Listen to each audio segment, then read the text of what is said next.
I can't believe that we're actually here right now and that we're actually about to review and break down the first 2 episodes of Percy Jackson.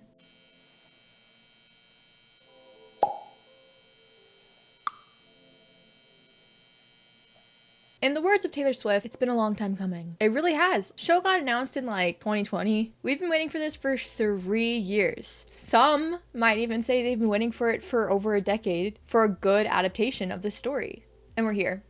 So let's talk about it. So this is going to be a sort of breakdown / review of the first 2 episodes of the show because it's a 2-episode premiere, so I'm just going to combine episodes 1 and 2. As we progress into the season, I feel like there's going to be a lot more to talk about, a lot more meat within the episodes, and a lot more speculation to future things in the series. There may not be a lot of speculation right now in these first 2 episodes, but there's still a whole lot to talk about, so let's go ahead and start talking about it. This video will contain spoilers, by the way. If you haven't seen the episodes but you still want to hear my sort of review of it, I do have a non-spoiler review of the first 2 episodes on my channel, so you can go and check that out. Make sure you watch it. Right off the bat, we start the episode off with an exact narration from the first page of the book. We've heard Walker do this voiceover already. We heard it in trailers. I didn't know if it was going to be in the show or not, and I'm really happy that it was. We go from the narration straight into seeing young Percy Jackson first, sort of showing and setting up what Percy's been seeing his whole life and how being a demigod has been affecting him ever since he was little. We see young Percy on a roof, and then when he walks away, we see a black Pegasus, Blackjack perhaps, who's to say? I'm gonna go ahead and assume it's Blackjack. We kind of get a little summary of Percy's life up until now, and we see him at Yancy Academy with Grover. I love the relationship between Percy and Grover in the show. I cannot express it enough. I love them. They're just besties. They're just so cute. And I love them. We're on the field trip at the Met with Yancy Academy. Something I really want to point out is how during Chiron's lecture about the gods, Percy is actually paying attention and he's really interested and he's intrigued. In the movie, Percy Jackson has headphones in and he's not paying attention and he doesn't really care about Chiron's lecture. So I'm glad that they made Percy interested in the lecture in the show. Percy is looking at the Perseus statue, and that leads us into another flashback of young Percy and Sally Jackson. And I'm just gonna let you guys know now, for a lot of this video, I'm gonna be talking about how much I love Sally Jackson. It's actually ridiculous. I love her a lot in the books already, but something about Virginia Cole's performance is so perfect. I can't say enough nice things about it, so you will be hearing a lot of Sally Jackson praise from me. Just prepare yourself for it. So the flashback is Sally and Percy in the Met, also in front of the Perseus statue. I love that the Perseus statue has Medusa's head on it. They're already setting up the fact that Percy is gonna meet Medusa. And I love Sally being like, what makes you think she's a monster? And her sort of setting up this whole narrative of not everyone who looks like a monster is a monster, and not everyone who looks like a hero is a hero. I think that phrase is going to have a really big impact on Percy as a person and how he ventures through the rest of his life as a demigod. Both when it comes to monsters like Medusa, he might not be as quick to judge them and call them monsters as you might think. And also when it comes to heroes, we see in these first 2 episodes, Percy does a little bit of questioning when it comes to the gods. He kind of doesn't understand why the gods aren't here talking to their kids. He doesn't understand why they're so absent. He doesn't understand the whole concept that they get into in episode 2, which we'll get there, about glory and how you have to do certain things to get your godly parents to even acknowledge you. He doesn't really get all of that and he questions it. I just think that that's a really interesting thing to emphasize in the show. Just the whole concept of just because someone looks like a monster, just because someone looks like a bad person doesn't mean they're a bad person, and just because someone looks like a hero and acts like a hero and you're supposed to assume they're a hero doesn't mean they are a hero. I just think that Sally saying that is going to play a really big hand in how Percy handles situations as we go forwards. And also I think it's really interesting for Sally to be like, what makes you think Medusa was a monster? Because of the whole storyline of Medusa and Athena, Medusa and Poseidon, all that stuff. Depending on what story you read, Medusa was either seduced by Poseidon or she was actually in love with Poseidon. And Sally can definitely relate to being in love with Poseidon. So it's interesting to see Sally have a little bit of like empathy, I guess, for Medusa, or just not be as quick to call her a monster like everyone else does. I think that that's just a really interesting thing that they touch on. And then Sally tells us the story of Perseus with his mom. And then she says the line, "Hold fast, brave the storm." And if you guys have been paying attention to the trailers, you know that this line comes full circle by the end of the episode, and we're gonna get there. But I just have to say, when I was watching this episode for the first time and she said that line in the museum, I was like, oh man. The line's gonna kill me when we get to the end of this episode, because I knew it was coming. Yeah, really just 10s across the board for Virginia Cole for me. She's just fantastic. I love her. Then Percy comes out of his flashback. He says, "Mom." Very embarrassing. Nancy bullies him. Mrs. Dodds is weird to him. All that stuff. Chiron comes in, interrupts, gives Percy Riptide. Woohoo! Really awesome that Riptide is an actual capped pen like it is in the book. I think in the movie it's like a ballpoint pen or like a click pen or something. I can't remember. But Riptide's a classic cap pen that nobody uses anymore. So it's a nice little touch. There's so many small touches throughout these episodes that are so small, and if you don't care that much about the books or you haven't read the books, you're not really going to pick up on them, or you're not going to care about them. You're just going to see it and be like, oh, okay, yeah, that's a thing. But for book readers, for people who know how bad the movie is, for people who have wanted an accurate adaptation for so long, tiny things like Riptide being a cap pen is so important, and stuff like that really shows how much of a hand Rick had in writing this show and how much everybody involved in the show cares about the books and the franchise. And we'll get into more small details later. Then we go outside the Met. They're all eating lunch. Percy and Grover are talking. And once again, I literally cannot stress enough how perfect Walker and Arian are as Percy and Grover. They communicate so well. Their dialogue doesn't sound very like robotic or static or anything like that. They flow really well together. Them switching the things that are on their sandwiches without even having to say anything about it is so cute. And there's just, once again, small details in their friendship that just make them so much more convincing to the audience, if that makes sense. I said this in my non-spoiler review and I'll say it here. This show does a really good job at setting up so much in these first 2 episodes. They set up a lot of the plot, obviously, but also they set up these character relationships, and they do a really good job at making you feel an emotional connection to these characters even though you just met them. Obviously, book readers, we've known them for a long time, but for non-book readers, like the non-book reading audience, I think they're going to connect to these characters really fast because of how well these character relationships are developed so quickly. And I also just have to say, Arian is such a perfect Grover.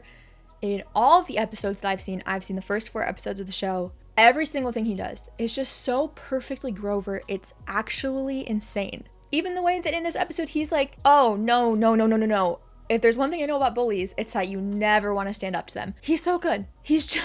I just want to give him a hug, you know? Then Percy pushes Nancy into the fountain. Shout out to Nancy. I think the girl that plays Nancy, her name is Olivia. She did great. She's a really good bully and she's very convincing, so she did great in this first episode. And then we get the whole scene with Percy and Mrs. Dodds, and I have to say, the design of Electo is really, really cool. We had seen bits and pieces of it in trailers, like when she's fully, you know, in her whole Electo CGI fit. What I loved about seeing her transition into that was the way her coat turned into her wing. Oh, I was gagged. That looked so cool. Special effects people went the fuck off. They really did. They really, really did. And I think when she's fully in her whole Electo getup, she looks great. I think the CGI really does look incredible. Percy stabs Electo, everyone gaslights Percy into thinking Mrs. Dodds did not exist, and then Percy goes to the principal's office, and guys, if you didn't notice, in this principal office scene, on the left, that's our man, that's Rick Riordan, he is there in the corner. You know that gif of like Leonardo DiCaprio, I think it's from like Once Upon a Time in Hollywood, where he's in his chair and he goes, oh, I can't whistle, but you know what I mean? That's what I felt when I saw Rick. I was like, I know him! Ah! But they're in the principal's office. They're trying to get down to what happened with Nancy. Percy saying he didn't push her because technically he didn't. He never touched her. And then Grover kind of tattles a little bit on Percy. He talks about how Percy wanted to push Nancy in a dumpster, blah, blah, blah, blah. And the betrayal on Percy's face is so heartbreaking. We all know what it was like to be kids. And when you and your friend do something, or if you do something, and your friend tells on you, at that age, there is no worse betrayal than that. I'm so serious. And you can see it clear as day on Percy's face. He is so hurt. And it's sad. It's so sad. No, Percy and Grover, please don't fight. Percy goes home and we meet Gabe for the first time. Gabe is so pathetic. How about this? A tier list of the most deadbeat fathers in Percy Jackson. Who is an S tier? I know Gabe's up there somewhere. And then we see Sally. Present day Sally. Her intro in the show got me because I was like, why is she sitting out in the rain? And then I was like, am I hearing Olivia Rodrigo right now? I have a video of my reaction to the episodes on my channel. It'll either be posted before or after this video. I'm not 100% sure, but you can go and make sure you check that out or stay tuned if it's not posted yet. But like, when I heard Olivia Rodrigo in the background, I was like, and I was just like, why is she sitting out in the rain? And why is she listening to Logical by Olivia Rodrigo? Sally comes inside. She has her whole conversation with Percy. She's like, I heard what the principal said, but I believe my son. She's just such a good mom, you guys. She has blue food for him, which I love. Virginia and Walker have such fantastic chemistry as mother and son. Like, it's actually ridiculous. Like, when Walker looks at Virginia, I am watching a son look at his mother with love and adoration, and it's so convincing. It's like scary how convincing it is. And the thing about Percy is he's so like generally sad and traumatized, especially right now at this current time in his life with everything that's like happening in his head, and he's confused and he doesn't know what's going on. He's like sad and he feels lonely, and you see it on his face. But when Percy looks at Sally, all the sadness is gone. It's just a soft smile, love in his eyes, and oh, it just hurts. He just loves his mom so much. And from what I've seen of the show so far, the relationship between Sally and Percy is built up way more than it is in the books, and I think that that's a benefit to the show. They just do all the right things when it comes to a mother-son relationship, and they give us so much more as an audience for Sally and Percy. There's all these flashback scenes that we don't have in the books. There's scenes that don't necessarily happen in the books later on, I think in episode 2, that it's just like gut-wrenching. It's like rip into my chest and rip my heart out, and it might hurt less. They just really focus on the mother-son relationship, and it works really well. And also, not only is Sally a good mother, but she's a badass. Gabe comes in and he's being all snarky and pathetic and a rude man, and Sally's like not putting up with it. The New York accent comes out. He's like, get me a sandwich, and she's like, not if you ask me like that. She stands up to Gabe, and I love it. I told you guys that this video was going to be me praising Sally Jackson. I wasn't kidding. This is now a Sally Jackson stan account, okay? I love her. Then Sally and Percy go to their cabin in Montauk, but before we see them get to their cabin, Percy has a little dream. We get our first Kronos dream, and I was gagged. I was like, oh my gosh. They're really doing it. They're really doing a book adaptation. Like, it's crazy. Percy wakes up from his dream. Sally's crying in the car. Why is Sally always crying, you guys? I just want her to be happy. Why is Sally always crying? And when they're at the cabin, it's even more evident that Sally is truly just the only thing that makes Percy happy, which makes what we know is going to happen at the end of this episode even more sad. Sally and Percy sit down. Sally's about to, unleash onto Percy all of the knowledge that she has. She talks a little bit about Poseidon. My OTP, I am a Sally and Poseidon stan till I die, unfortunately. Throughout this whole scene of Percy and Sally talking, Percy sharing all these things that he sees and how he tries to focus, but then he ends up daydreaming. And then these daydreams are so real. He's convinced they're not daydreams. All this stuff. Once again, the acting performances are so fantastic. And really, I want to highlight Walker in this scene because Walker is so young. I think he's 14 right now. At the time of filming, he might have been 12 or 13. I'm not sure. He's such a talented actor. And once again, he is a perfect Percy Jackson because he's able to be this sad and traumatized kid and really show what it feels like to feel so lonely and isolated. And at the same time, he's able to deliver Percy's sarcastic and funny lines really, really well. One of my favorite lines from the episode is when Sally's explained to Percy that she fell in love with Poseidon, and she was like, I realized he wasn't like any man I'd ever met because he wasn't a man, he was a god. And Percy's like, you fell in love with God? Like Jesus? The writer's room really popped off. I'm gonna be honest. The writer's room really did their thing. This show is funny. The show is very, very funny. And another thing I need to talk about is the music.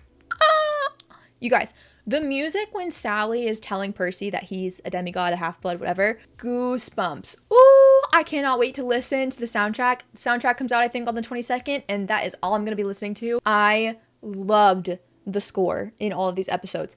Absolutely fantastic. Mwah. Chef's kiss. I got goosebumps multiple times. I tweeted this, and I'll say it here. As somebody who is a big Harry Potter fan, I love Harry Potter, I truly do. I think the You're a Half-Blood scene trumps the You're a Wizard Harry scene. It just does. You're a Wizard Harry is iconic, but You're a Half-Blood is funny, it's emotional, it's got great score playing behind it. I think it trumps You're a Wizard. Sorry. This is coming from someone who's a huge fan of both Percy Jackson and Harry Potter. Then Grover shows up to the cabin and Percy's like, what is he doing here? I don't want to see him. Then they leave the cabin. They're driving to Camp Half-Blood. Now, the car scene before the Minotaur shows up is a bit of an exposition dump, but it's one of those exposition dumps that's necessary to both the audience and to Percy. It'd be one thing if it was an exposition dump just for the audience to know things, but Grover is explaining things that the audience, specifically like non-book readers. When I say audience, I'm talking about the audience that doesn't know anything. Imagine someone who doesn't know anything about Percy Jackson watching this show for the very, very first time, and they've never read the books, they've never seen the movies. This exposition dump that Grover's giving us is important for Percy, because Percy doesn't know what the hell is going on, but also it's an exposition dump that the audience needs, and it can kind of feel a little wordy. It's like he's saying a lot at once, but I think it's supposed to be like that, because that's also how Percy's feeling. Percy's receiving all this information at once, and it's like an overload of information, and Percy's like, okay, I can't, what are you talking about, Grover? So we kind of feel the same way that Percy Jackson does when it comes to all of the information that Grover is just spewing out. The Minotaur shows up. Sally, once again, is the most badass mother ever. Car ends up crashing. You guys know the story. Grover's like, oh, there's the camp border. And it's kind of funny just because I know that it's accurate to what the border is in the book. It's just a hill. It's Half-Blood Hill and it's Thalia's tree. But I don't know, something about it, I don't know why. It felt a little underwhelming. Not underwhelming in a bad way. Like, I do not mean that in a derogatory way. It's just kind of like no significant landmark. Like, I guess I always assumed that Thalia's tree was an extra huge gigantic tree, like the biggest tree you've ever seen, so that it was like really significant. But when it pans up to look at the hill and you see Thalia's tree in like when lightning strikes, it's kind of just like a normal tree. So I laughed a little bit. I was like, oh, that's like such an underwhelming entrance to something that's as big as Camp Half-Blood, but that's not a critique. I just felt like it was funny in that exact moment, but that's just me. Then Sally and Percy have to say goodbye to each other, and oh my God, I was crying. You guys, it was really, really, really sad, okay? She's trying to tell Percy it'll be okay. She's trying to be a strong mom, and then Sally says maybe my favorite line in the whole show so far. She holds Percy's head and she's like, you are not broken. I'm gonna say the whole line and then we'll break it down. She goes, you are not broken. You are singular. You are a miracle. And you are my son. Oh. Oh. You guys. Okay. Not to get too deep here. And not to make the mood somber or anything. I think something that is so special about the franchise of Percy Jackson and about the character of Percy Jackson is that a lot of people are able to relate to half-bloods in the sense of half-bloods are special. They've got a lot of things that make it harder for them in the real world, but once they're, at Camp Half-Blood, it's not as hard for them. For example, dyslexia, ADHD, stuff like that. I am someone with ADHD, so I know exactly what it's like to struggle both in the real world and also academically. Like, you're there and you're amongst your peers and everyone else is able to do what they're supposed to do without any issues, and they don't have like any struggle in what they're doing, but you are struggling really hard to get these simple tasks done. And I know exactly what it feels like to be like, what's wrong with me? Why am I broken? Why can't I do these things? Why can't I just be normal and just get shit done? I know exactly how that feels. So the minute that Sally said to Percy, you are not broken, got me real bad. Got me really bad, you guys. Because I think That's just what every kid with like some sort of disability or learning disability wants to hear, specifically from a parent. Just the acknowledgement of, you're not broken. There's nothing wrong with you. You have something that makes you different, but there's nothing wrong with you because of that. Oh my God, you guys. Like I said, the writer's room was cooking. They knew what they were doing, you guys. It's so important to say something like that to a kid who has some sort of disability. Very important, okay? And it got me, okay? It got me. All right. Leave me alone. So she goes, you are not broken. You are singular. And when I heard that in episode 1, I was like, oh, that's interesting. I don't really know what that means. But it comes back in episode 2. So we'll get there in a few minutes. She says, you are a miracle and you are my son. And then the line from the beginning of the episode comes back around full circle. And she says, hold fast, brave the storm. And Virginia's line delivery, you guys, I was crying. So fantastic. So moving. So emotional. I want Emmy nominations on my desk by Friday. The way that Percy looks at his mom during this scene, when she takes Percy's jacket and is trying to distract the Minotaur. Oh my God. It was just all very, very well done, okay? The Minotaur scene happens. Absolutely fantastic. Great fight choreography. It was really cool seeing Percy like on top of the Minotaur and stuff. Seeing him accurately pull like the Minotaur's horn off of his head and then stab him with it. It was all just great. And it was very much the book. And then the end of episode 1, it's a very hazy image. You can't really make anybody out, but you hear someone say, he must be the one. And then you hear Chiron say, hush, Annabeth. Ah! Welcome, Percy Jackson, blah, blah, blah, blah. End of episode. Which is great because that's pretty much how, don't mind if I pull out my book real quick. That's pretty much how my mother teaches me bullfighting ends, like the chapter ends. You literally hear a girl say, he's the one, he must be, and then you hear silence, Annabeth, he's still conscious, bring him inside. That's pretty much exactly how the chapter ends. Good job, you guys. What a great first episode. I said this in my review. I said it on TikTok and I said it on Twitter, and I'm gonna say it here. I feel like that episode might be one of the most perfect pilot episodes of a show I've ever watched. I can't really think of any issues with it.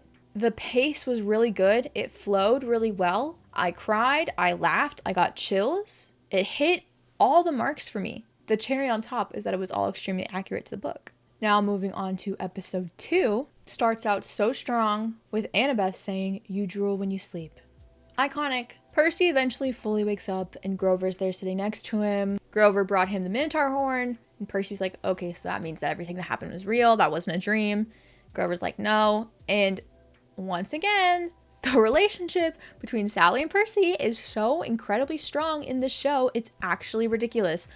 Percy's reaction to Grover being like, yeah, your mom's dead. The way he just turns away from Grover and like scrunches his face up. Oh, it's just sad. Percy gets up. He goes to like leave the infirmary or whatever. Grover's like, where are you going? Percy's like, well, it was so important that I get here so I can find my dad. So that's what I'm going to do. I'm going to go find him. I laughed. Percy has this kind of idea throughout this episode and sort of the rest of the show that I've seen so far. He's got this idea. He can't wrap his head around the fact that you can't just find your godly parent. You can't just call up your parent and be like, hey, what's up? You can't call them for help. There's all these rules when it comes to the gods, and he can't really wrap his head around that. But Percy leaves. He's walking kind of around the big house, and the big house looks so pretty. It's pretty accurate, I think, to how it's described in the book. It does have like this really nice sort of greenhouse stained glass room in the back, and that's where we find Dionysus. I've gotten into the habit in my life of saying Dionysus. I know, because I've said it multiple times in past videos, and I really need to break the habit because it's Dionysus. Dionysus. So bear with me if I accidentally mispronounce his name, okay? So we get our first introduction to Dionysus, Jason Mantzoukas. So incredible as Dionysus. Absolutely fantastic. He's sitting there, he's like asleep, and he's drinking a Diet Coke. Once again, it's the small details. Small details. Non-book readers probably aren't even going to notice that he's drinking Diet Coke, but that's something that's literally mentioned in the book, that he drinks Diet Coke instead of wine because he can't drink wine. So really, really great little detail that I noticed and I loved. The way that Percy and Dionysus meet in the show is very different from how they meet in the book. I think when Percy wakes up and he walks into the room, Chiron is also there, and so is Annabeth. Sue me. Okay? I think the show did it better. I have a couple of Twitter mutuals that kind of agree with this. I think the show has the potential to be better than the books. I think the show flows a little better in terms of how Percy meets people, how Percy receives his information. Certain characters do things in the book that they don't end up doing in the show, but it makes sense why they don't do it in the show when it's in context of the show. And it enforces the idea for me that anything that's changed from the book is changed by Rick, and it's changed for the better, as opposed to the movie that just changed things for the hell of it. Any change I think that the show does is intentional, and it's very well thought out, and it flows way better than it does in the book, in my opinion. So I personally really like the way that Percy and Dionysus meet in the show. It's just the two of them. Percy's confused. He doesn't really know what's going on. Percy introduces himself. Dionysus calls him Peter Johnson. Grover comes in and he's like, Percy, you don't want to start with this guy. That's Dionysus, as in like the god Dionysus. And Percy, once again, Walker being the perfect Percy, he has these little quippy comebacks. And then Percy calls Dionysus, Your Highness, because he's a god. And then he's like, I'm looking for my dad. Can you help me find him? And Dionysus is like, yes, I can, son. I said this in my non-spoiler review, but I'll say it here. In episode 1, Virginia Cole stole the show for me as Sally Jackson. And in episode 2, I think I loved a lot of performances in episode 2, but I think Jason Mantzoukas is like right up there at the top for the best performance in episode 2. Definitely the scenes that Dionysus is in, he stole the scene for me. Then Percy leaves the big house. He's walking with Chiron. And we get our first sort of moment of the show where Percy is not there to experience a scene. It's a scene between Grover and Dionysus, and they're talking. Percy's gone by now. And I can confidently say that all of the scenes that are added to this show that are out of Percy Jackson's perspective are extremely beneficial to the show. I think they really help flow the storyline. I really enjoy, as the audience, knowing things that Percy doesn't and watching Percy find them out. It makes it a little bit more dynamic, as opposed to when you read the book, you're just reading Percy Jackson's perspective and that's all you get. You don't get to know anything else that's happening until Percy Jackson knows. Chiron shows Percy all throughout camp. We see a little bit of it. We see things like the strawberry fields, very exciting. We get to the place where all the cabins are. We have a nice little pan around, and we still can't see Athena's cabin. I'm gonna be sick. The first cabin that you can see that's not covered up by trees, I think is Hera's. I want to say it's Hera. And then you got Zeus, and then Poseidon, and then Ares, Apollo, Hephaestus, and Hermes. What about the other side? Huh? What about the other cabins? I just want to see Athena's cabin, okay? That's all I want. You can see like maybe a little bit of Demeter like through the trees, I think. I was pissed. I was like, show me the cabin. But I get it. It's not about Athena's cabin. Right now it's about Percy. So Chiron shows him to cabin 11. There's a couple of things that Chiron explains to Percy in this scene. In the book, these things get explained to Percy at different times. But like I said, I like how they did it in the show better. I like Chiron kind of laying all these things out right now. For example, this is where Percy learns about how Riptide works and how if he loses it, it'll show back up in his pocket. I think that's a much better place to explain it to him as opposed to explaining to him right before he leaves for his quest, which is where it happens in the book. Chiron brings Percy into cabin 11, kind of drops him off, and Percy meets Luke for the first time. Another standout performance to me in this episode is Charlie Bushnell as Luke. He's absolutely fantastic in my opinion. In this whole episode, I don't know if it's the writers that did this, I don't know if it's Charlie doing this with his acting, but the relationship between Luke and Percy feels so much stronger in the show than it necessarily does in the book. In this episode, Luke shows Percy around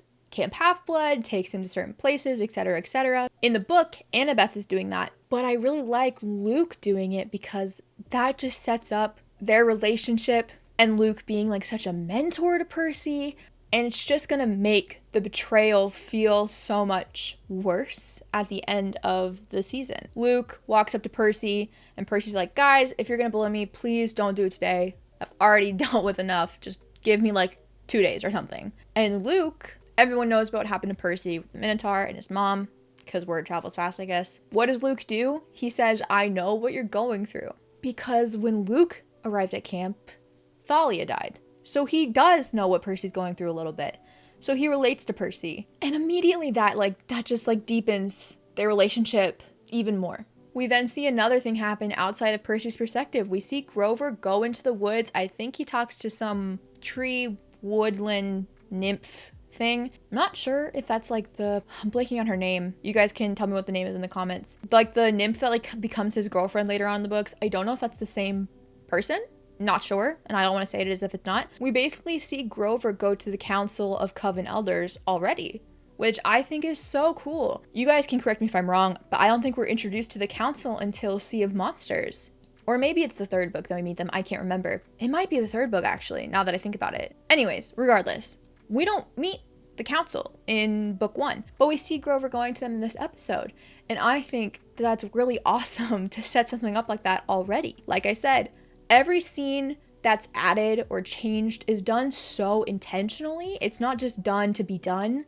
It's done with so much forethought and thinking about the longevity of the show. I saw this interview with the showrunners that I really liked. The interview was done by Liam Crawley. If you guys don't know him, you should go check him out. He's a really big Percy Jackson fan. He does a lot of stuff with comic book, and so he got to interview the cast, the showrunners, etc. And in his interview with the showrunners, he asked this really interesting question, and I loved the response. Liam basically asked the showrunners about the things that they added and the little Easter eggs and seeds that they're planting in season 1 for future seasons.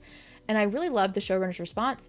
Their response was that when it comes to making the show, they have this added benefit that Rick didn't have 20 years ago when he was writing the first book. When Rick was writing The Lightning Thief, he didn't have the other 4, now 5 Percy Jackson books that come after it to know what to add into The Lightning Thief. But when it comes to making the show, they have the benefit of all these other books that they can pull things from and go ahead and start setting things up in this first season that they know are going to play a role in later seasons if the show gets renewed, which I'm sure it will. So one of those things, for example, is the Council of Coven Elders. Something that we don't see in the first book, but that doesn't mean that they don't exist.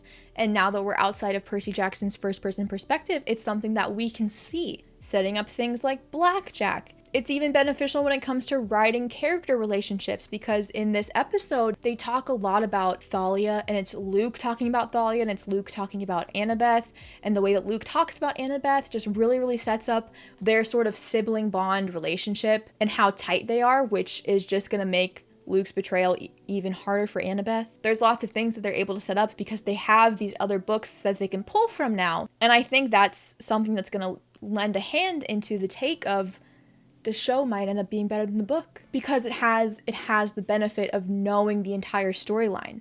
So it can make things flow better, it can make things make a little bit more sense, it can set things up. So that was just a really cool interview, little clip that I saw. Really liked their response, and I think it's very evident that they're doing stuff like that in this first season already. And again, in the scenes that Percy's not a part of, it's really interesting seeing these conversations happening between characters like Grover and Chiron and Dionysus, and what they say and their opinions on the whole situation. Grover, when he finds out that Sally Jackson is alive and in the underworld, and the fact that Dionysus and Chiron are do not tell Percy. That's a really interesting choice. It's really interesting development to all the characters involved, and it's just a really nice thing to see added. Then Percy gets another Chronos dream, and when he wakes up, Luke is like, hey, are you okay? And Percy's like, yep, I'm fine. And Luke's like, don't worry about it. We all get nightmares like that. That's what happens when you're a demigod. Once again, setting up the fact that Luke also knows Chronos, and that whole storyline that the whole series is going to be based off of, setting that up already super early. And it's not something obvious either. It just seems like, Luke is trying to comfort Percy, but he's serious. He's like, yep, we all get those. I know exactly how you feel. I know exactly what dream you just had. I know exactly who you just talked to. It's like Luke is so nice to Percy, but there's moments where Luke says certain things to Percy, and if you don't know Luke, it sounds completely normal, but if you do know Luke, you can see the bitterness behind these things that he's saying. Like when Luke's like, if you spend too much time trying to figure out why the gods do what the gods do, you'll drive yourself crazy. If you have no idea that Luke's gonna have a switch up at the end of the season, that just sounds like a sentence. But it's so much more than just a sentence. It's just really setting things up, and it's just fantastic. Luke and Percy leave cabin 11. Luke's explaining to Percy about glory and all this stuff and what you can do to make the gods care about you. And then we're introduced to Clarice. Another absolute standout performance for me in this episode is Dior Goodjohn as Clarice. Her lines are so spot on. She's so intimidating. Like, if I went to middle school with someone like Clarice, I'd be scared of her. Absolutely scared of her. She's so good. Clarice and Percy have their whole interaction. Luke defending Percy, saying, hey, Clarice, back off.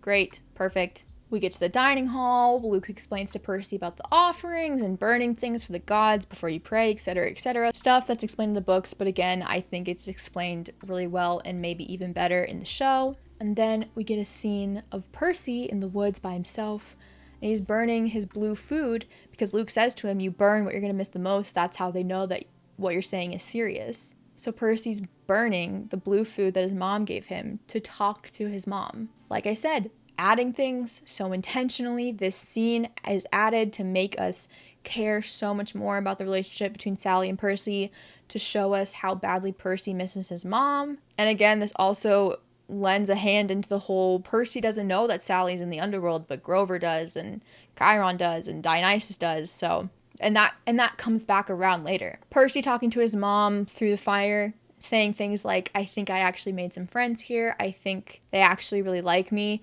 And the friend he's talking about is Luke.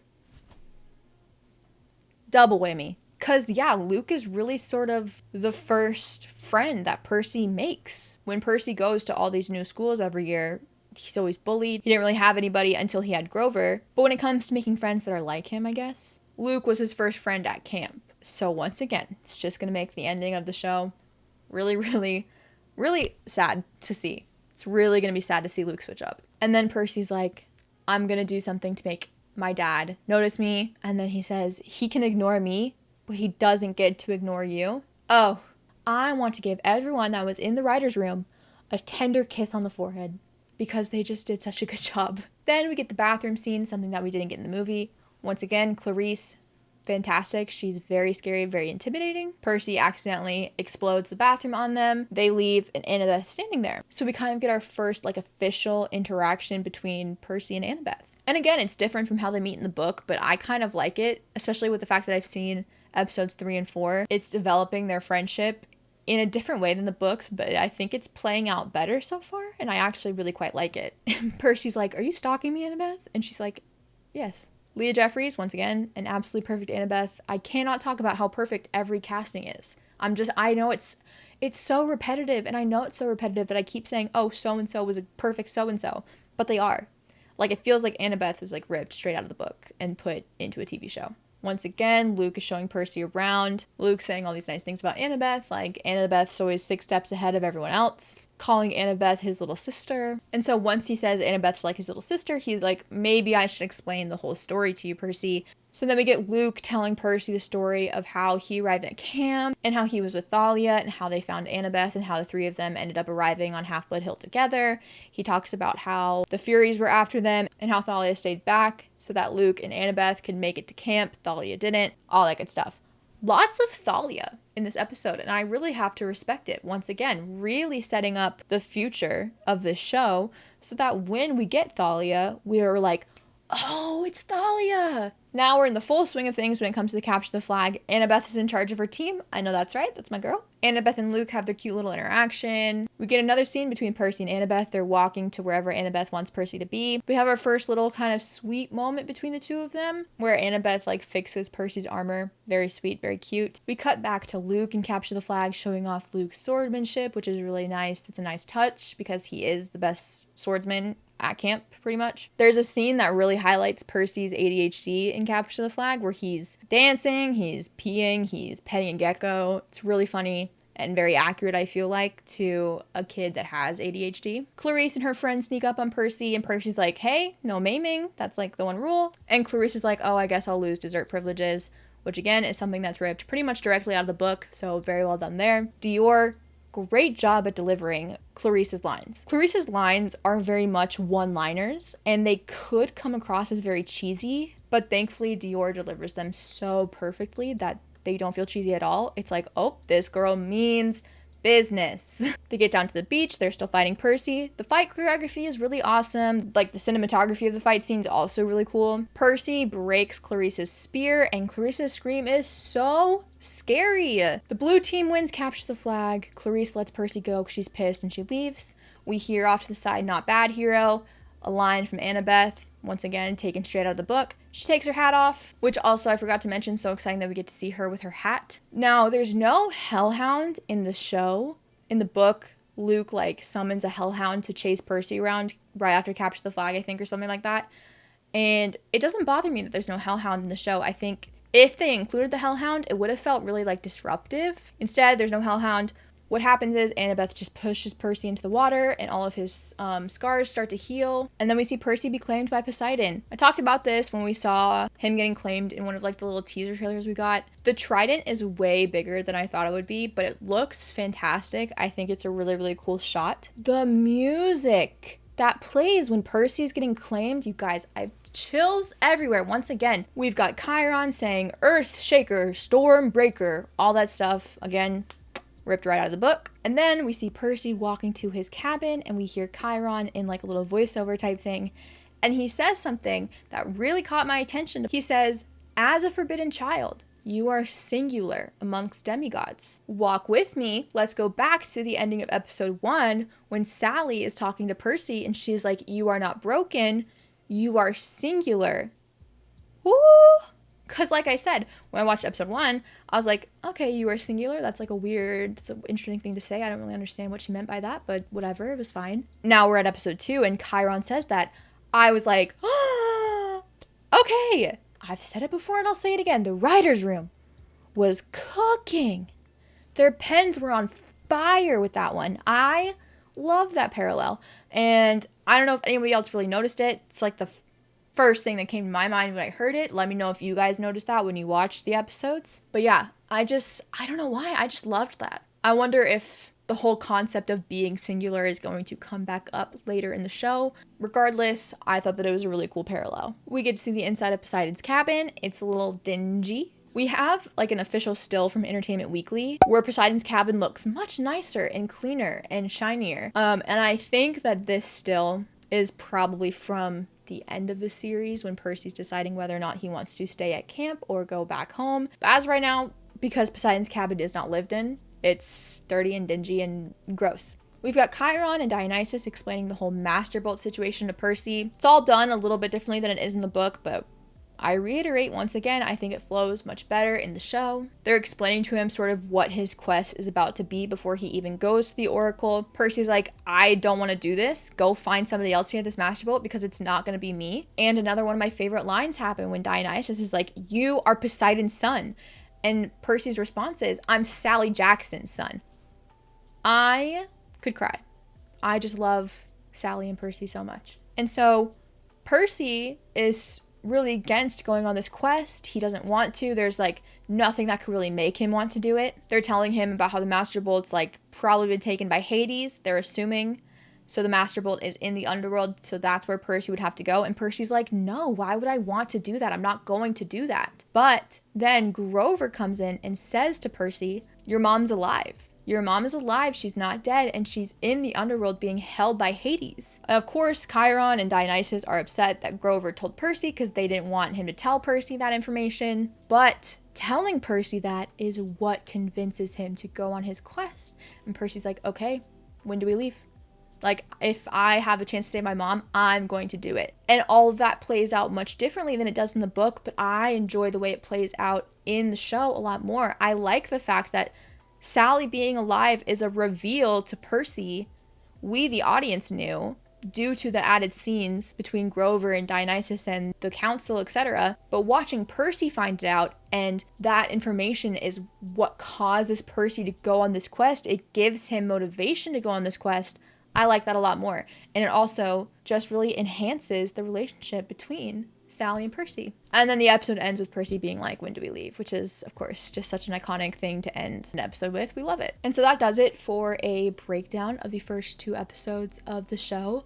Like I said, not too much speculation to be having yet. I'm sure as the show goes on, there's going to be things that happen in episodes that we're going to be able to have theories about, have conversations about, where it's like, oh, what's this? Is this going to happen? Etc., etc. But I just think these 2 episodes did a really fantastic job at setting up everything, setting up the world and how expansive it is, setting up the plot of just season 1, setting up these characters and setting up these character relationships that we're supposed to care so much about. The relationship between Percy and Sally is so strong, and like, we as the audience are now rooting for Percy to go and get his mom back. The relationship between Annabeth and Percy isn't super developed yet. There's a bit of a mystery to it, but we know they have some sort of connection and bond from what we've seen so far. So we're anticipating their relationship growing. There's the anticipation of the relationship between Percy and Grover. Can Percy forgive Grover for lying to him in the way that he did? Can Percy trust Grover ever again? The fact that Grover feels bad about having to lie to Percy. The relationship between Percy and Luke is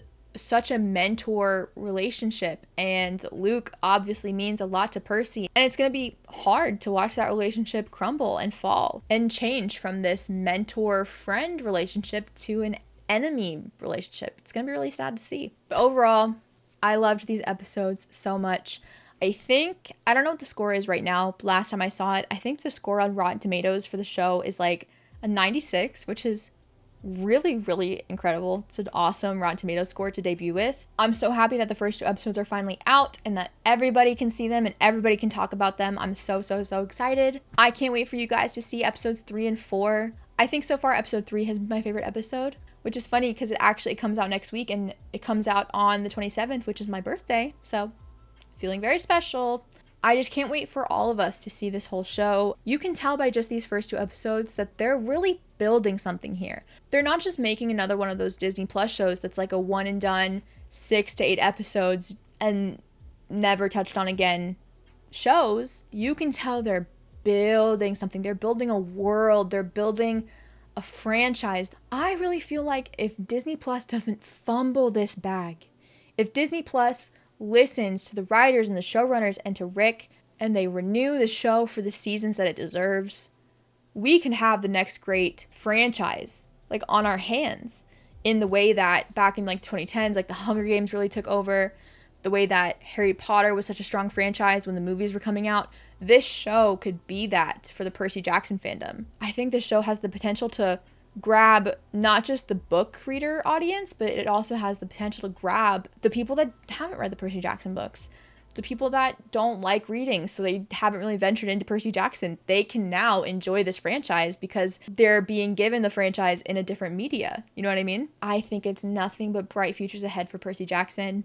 Comment down below what your favorite part was. I think overall my favorite part of the first 2 episodes was Sally Jackson. I just think that she's so incredible. Such a great mom, such a great character. She gives like the same energy to me as Aunt May does, specifically like TASM Aunt May. Even though TASM Aunt May is like older, I know it's very common to compare Percy Jackson to Spider-Man. They are very like similar characters in terms of their sarcasm and just the way that they are. So it would make sense that I get Aunt May vibes from Sally Jackson. But I just adore her. I'm a sucker for the mother-son relationship between her and Percy. So yeah, she's my personal favorite part of the first 2 episodes, but I want you guys to tell me what your favorite parts of the episodes are. Like I said earlier, I have a reaction video to the first 2 episodes. You can see my reaction to certain scenes. That's either going to be posted before or after this video. It depends on how fast I can edit that reaction video. You can also see my reactions on TikTok, so make sure you follow me on all my other socials. Twitter is like where I talk about Percy Jackson the most, probably, in terms of I can just sort of tweet out my thoughts as they come to me. When it comes to YouTube, I gotta sit down, I gotta film it, I gotta edit it, so it takes a minute to get my thoughts to you guys. So make sure you follow me just everywhere else so you see me talk about Percy Jackson everywhere that I talk about it. If you're new here, if this is the first video of mine that you're watching, make sure you subscribe. I post quite a bit of Percy Jackson content. You can go back and watch all of my other Percy Jackson videos they have so far, and you can look forward to episode breakdowns every week, episode reactions every week. That about does it for this video. Thank you guys so much for watching. I hope you enjoyed the episodes. I hope you enjoyed this breakdown, and I will see you all next time. Bye.